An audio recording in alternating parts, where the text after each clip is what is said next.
Hey everyone! Significant news today as tensions in the Middle East reach a boiling point. The region has been a hotbed of conflict for decades, but recent events have escalated the situation to a new level. Early yesterday morning, Hamas leader Ismail Haniyeh was assassinated in Tehran, Iran.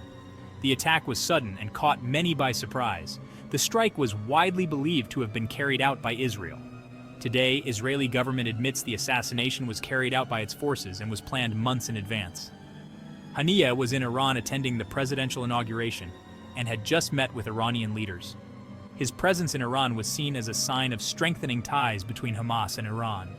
This assassination is a significant escalation between Israel and Hamas, and it puts Iran directly in the crosshairs of this volatile situation.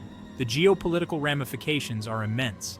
Haniyeh's death comes just hours after another alleged Israeli strike targeted a Hezbollah commander in Beirut. This coordinated effort suggests a broader strategy at play. This has led to widespread concerns about retaliation and further destabilization in the region. Protests have already erupted in several cities. Iran's supreme leader has vowed revenge, calling the assassination a despicable crime and a declaration of war. The rhetoric is heating up, and the stakes are incredibly high. Iranian officials are accusing Israel of state-sponsored terrorism and are promising a crushing response. Military parades and public displays of strength are becoming more frequent. The potential for this incident to spiral into a larger conflict is very real. Both sides are mobilizing their forces, and the international community is watching closely. This assassination could have far-reaching consequences beyond the immediate region.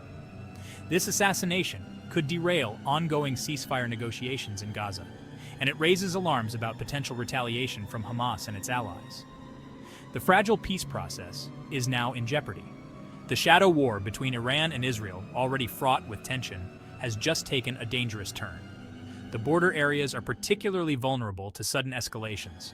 Adding fuel to the fire, Hezbollah has strong ties to Iran and has vowed revenge for past Israeli actions. Their involvement could open multiple fronts in this conflict. With their commander recently taken out in Beirut, the group is likely to respond, further complicating the situation. The streets of Beirut are already seeing increased military presence. The international community is understandably on edge. The United Nations has called for an emergency meeting to address the escalating crisis.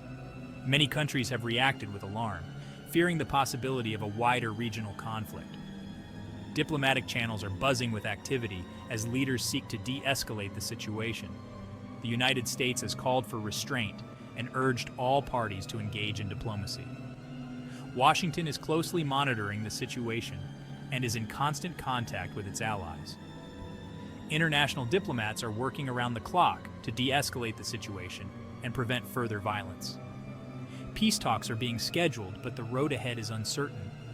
Meanwhile, after Israel initially declined to comment on the assassination, has today officially confirmed it carried out the attack involvement. This admission only adds to the tension and uncertainty in the region. Analysts are debating the possible motivations for the seemingly coordinated acts and future actions of all involved parties. So what does this all mean moving forward? The geopolitical landscape is shifting rapidly, and the next few days will be crucial. The stakes couldn't be higher. Military forces on all sides are on high alert, and strategic plans are being reviewed and updated. The assassination of Ismail Haniyeh is a major blow to Hamas, but also a potential trigger for a larger conflict. The group's leadership is now in a state of flux. With Iran vowing revenge and Hezbollah likely to follow suit, the region is on high alert. Diplomatic efforts will be crucial in the coming days to prevent a full-blown war. The international community must act swiftly and decisively. As always, we will keep you updated on this rapidly developing situation. Thanks for watching. Make sure to hit that subscribe button so you don't miss any updates.